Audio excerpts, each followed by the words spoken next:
Morning, friends. We're on Chapter 11, The Lion Roars. When the whole party was finally awake, Lucy had to tell her story for the fourth time. The blank silence which followed it was as discouraging as anything could be. "I can't see anything," said Peter, after he had stared his eyes sore. "Can you, Susan?" "No, of course I can't," snapped Susan, "because there isn't anything to see. She's been dreaming. Do lie down and go to sleep, Lucy." "And I do hope," said Lucy in a tremulous voice, "that you will all come with me, because I'll have to go with him whether anyone else does or not." "Don't talk nonsense, Lucy," said Susan. "Of course you can't go off on your own. Don't let her, Peter. She's being downright naughty." "I'll go with her if she must go," said Edmund. "She's been right before." "I know she was," said Peter, "and she may have been right this morning.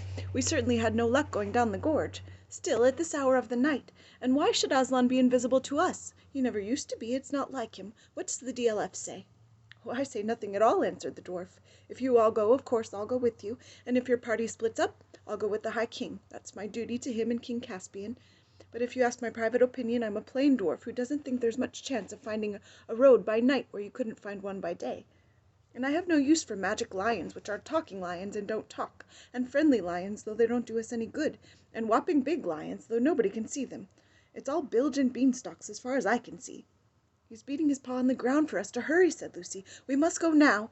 At least I must." "You've no right to try to force the rest of us like that." "It's 4-1 and you're the youngest," said Susan. "Oh, come on," growled Edmund. "We've got to go. There'll be no peace till we do."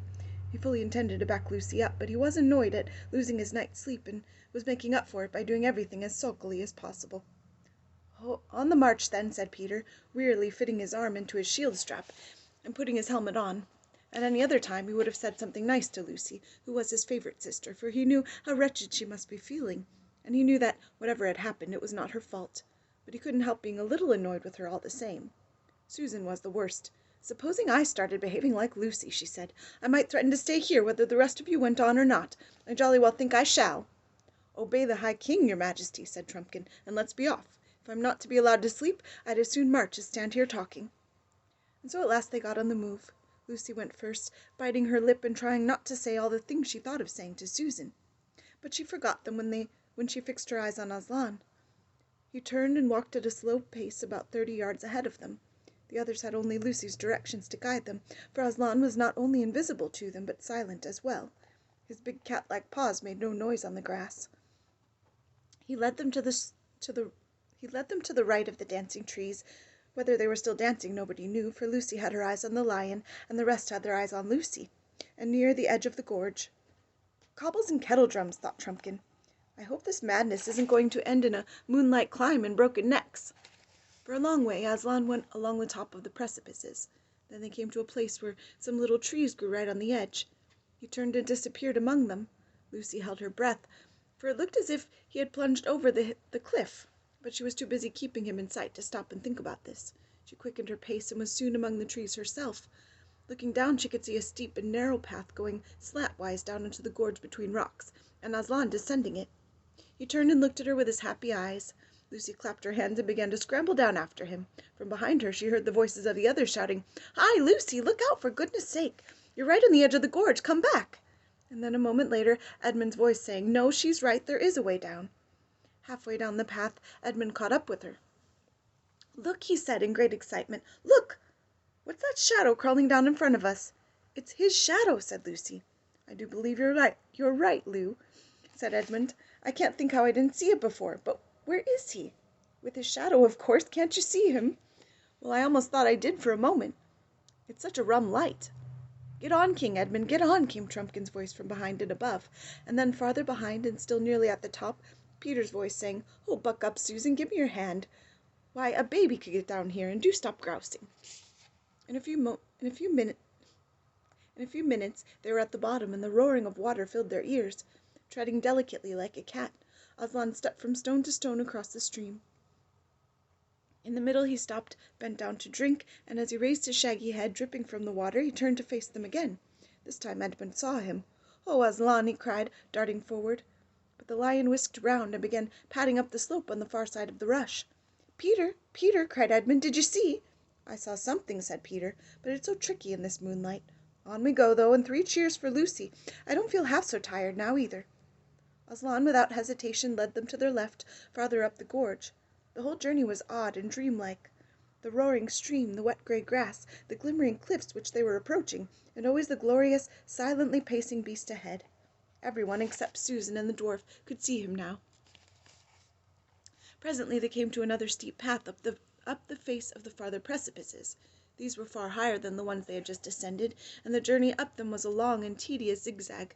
Fortunately the moon shone right above the gorge, so that neither side was in shadow. Lucy was nearly blown when the tail and hind legs of Aslan disappeared over the top, but with one last effort she scrambled after him, and came out rather shaky-legged and breathless. On the hill they had been trying to reach ever since they left Glasswater. The long gentle slope, heather and grass, and a few very big rocks that shone white in the moonlight, stretched up to where it vanished in a glimmer of trees about half a mile away. She knew it. It was the hill of the stone table. With a jingling of mail the others climbed up behind her. Aslan glided on before them, and they walked after him. "Lucy," said Susan in a very small voice. "Yes," said Lucy. "I see him now. I'm sorry." "That's all right. I've been far worse than you know. I really believed it was him, I mean, yesterday, when he warned us not to go down to the fir wood, and I really believed it was him tonight when he woke us up. I mean, deep down inside, or I could have if I'd let myself, but I just wanted to get out of the woods, and, I don't know. And whatever am I to say to him?" "Perhaps you won't need to say much," suggested Lucy. Soon they reached the trees, and through them the children could see the great mound, Aslan's howe, which had been raised over the table since their days. "Our side don't keep very good watch," muttered Trumpkin. "We ought to have been challenged before now." "Hush!" said the other four, for now Aslan had stopped, and turned, and stood facing them, looking so majestic that they felt as glad as anyone can who feels afraid, and as afraid as anyone can who feels glad. The boys strode forward. Lucy made way for them. Susan and the dwarf shrank back. "Oh, Aslan," said King Peter, dropping on one knee and raising the lion's heavy paw to his face. "I'm so glad, and I'm so sorry. I've been leading them wrong ever since we started, and especially yesterday morning." "My dear son," said Aslan. Then he turned and welcomed Edmund. "Well done," were his words. Then, after an awful pause, the deep voice said, "Susan." Susan made no answer, but the others thought she was crying. "You have listened to fears, child," said Aslan. "Come, let me breathe on you. Forget them. Are you brave again?" "A little, Aslan," said Susan. "And now," said Aslan, in a much louder voice, with just a hint of roar in it, while his tail lashed his flanks, "and now, where is this little dwarf, this famous swordsman and archer who doesn't believe in lions? Come here, son of earth. Come here." The last word was no longer the hint of a roar, but almost the real thing. "Wraiths and wreckages," gasped Trumpkin in the ghost of a voice. The children, who knew Aslan well enough to see that he liked the dwarf very much, were not disturbed, but it was quite another thing for Trumpkin, who had never seen a lion before, let alone this lion. He did the only sensible thing he could have done, that is, instead of bolting, he tottered toward Aslan. Aslan pounced. Have you ever seen a very young kitten being carried in the mother cat's mouth? It was like that. The dwarf hunched up, and a little miserable ball hung from Aslan's mouth. The lion gave him one shake, and all his armor rattled like a tinker's pack, and then, hey presto, the dwarf flung up in the air. He was as safe as if he had been in bed, though he did not feel so. As he came down, the huge, velvety paws caught him as gently as a mother's arms, and set him, right way up, too, on the ground. "Son of earth, shall we be friends?" asked Aslan. Yes," panted the dwarf, for it had not yet got its breath back. "Now," said Aslan, "the moon is setting. Look behind you. There is the dawn beginning. We have no time to lose. You three, you sons of Adam and sons of earth, hasten into the mound and deal with what you will find there." The dwarf was still speechless, and neither of the boys dared to ask if Aslan would follow them. All three drew their swords and saluted, then turned and jingled away into the dusk. Lucy noticed that there was no sign of weariness in their faces. Both the High King and King Edmund looked more like men than boys. The girls watched them out of sight, standing close beside Aslan. The light was changing. Low down in the east, Erebor, the morning star of Narnia, gleamed like a little moon. Aslan, who seemed larger than before, lifted his head, shook his mane, and roared. The sound, deep and throbbing at first like an organ beginning on a low note, rose and became louder, and then far louder again, till the earth and the air were shaking with it. It rose from up that hill and floated across all Narnia. Down in Miraz's camp, men woke, stared palely in one another's faces, and grasped their weapons. Down below that, in the great river, Now it's at its coldest hour, the heads and shoulders of the nymphs, and the great weedy bearded head of the river god rose from the water. Beyond it, in every field and wood, the alert ears of rabbits rose from their holes. The sleepy heads of birds came out from under wings. Owls hooted, vixens barked, hedgehogs grunted. The trees stirred. In towns and villages, mothers pressed babies close to their breasts. Staring with wild eyes, dogs whimpered and men leaped up, groping for lights. Far away on the northern frontier, the mountain giants peered from the dark gateways of their castles. What Lucy and Susan saw was a dark something coming to them from almost every direction across the hills. It looked first like a black mist creeping on the ground, then like the stormy waves of a black sea rising higher and higher as it came on, and then at last, like what it was, woods on the move. All the trees of the world appeared to be rushing toward Aslan, but as they drew near they looked less like trees, and when the whole crowd, bowing and curtsying and waving thin long arms to Aslan, were all around Lucy, she saw that it was a crowd of human shapes. Pale birch girls were tossing their heads. Willow women pushed back their hair from their brooding faces to gaze on Aslan. The queenly beeches stood still and adored him. Shaggy oak men, lean and melancholy elms, shock-headed hollies, dark themselves, but their wives all bright with berries, and gay rowans all bowed and rose again, shouting, "Aslan! Aslan!" in their various husky or creaking or wave-like voices. The crowd in the dance round Aslan, for it had become a dance once more, grew so thick and rapid that Lucy was confused. She never saw where certain other people came from, who were soon capering about among the trees. One was a youth, dressed only in a fawn skin, with vine leaves wreathed in his curly hair. His face would have been almost too pretty for a boy's if it had not looked so extremely wild. You felt, as Edmund said when he saw him a few days later, there's a chap who might do anything, absolutely anything. He seemed to have a great many names. Bromios, Basorius, and the Ram were three of them.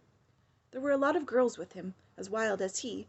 There was even, unexpectedly, someone on a donkey, and everyone was laughing, and everybody was shouting, "Un, ui!" "Is it a romp, Aslan?" cried the youth. And apparently it was. But nearly everyone seemed to have a different idea as to what they were playing. It may have been Tig, but Lucy never discovered who was it. It was rather like blind man's bluff, only everyone behaved as if they were blindfolded. It was not unlike Hunt the Slipper, but the slipper was never found. What made it more complicated was that the man on the donkey, who was old and enormously fat, began calling out at once, "Refreshments! Time for refreshments!" and falling off his donkey and being bundled on it again by the others, while the donkey was under the impression that the whole thing was a circus and tried to give a display of walking on its hind legs. And all the time there were more and more vine leaves everywhere. And soon, not only leaves, but vines. They were climbing up everything. They were running up the legs of the tree people and circling round their necks. Lucy put up her hands to push back her hair and found she was pushing back vine branches. The donkey was a mass of them. His tail was completely entangled and something dark was nodding between his ears. Lucy looked again and saw it was a bunch of grapes.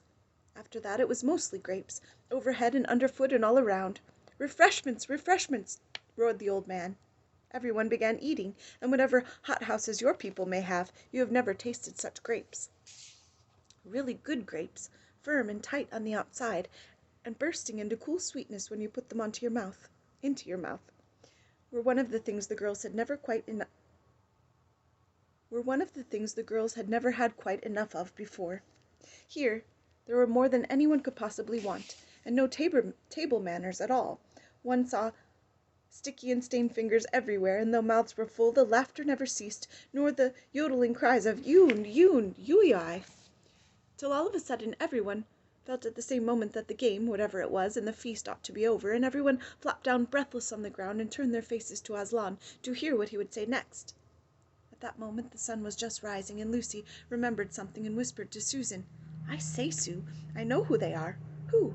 "The boy with the wild face is Bacchus, and the old one on the donkey is Silenus. Don't you remember Mr. Tumnus telling us about them long ago?" "Yes, of course, but I say, Lou." "What?" I wouldn't have felt safe with Bacchus and all his wild girls if we'd met them without Aslan." "I should think not," said Lucy. Have a good day, friends.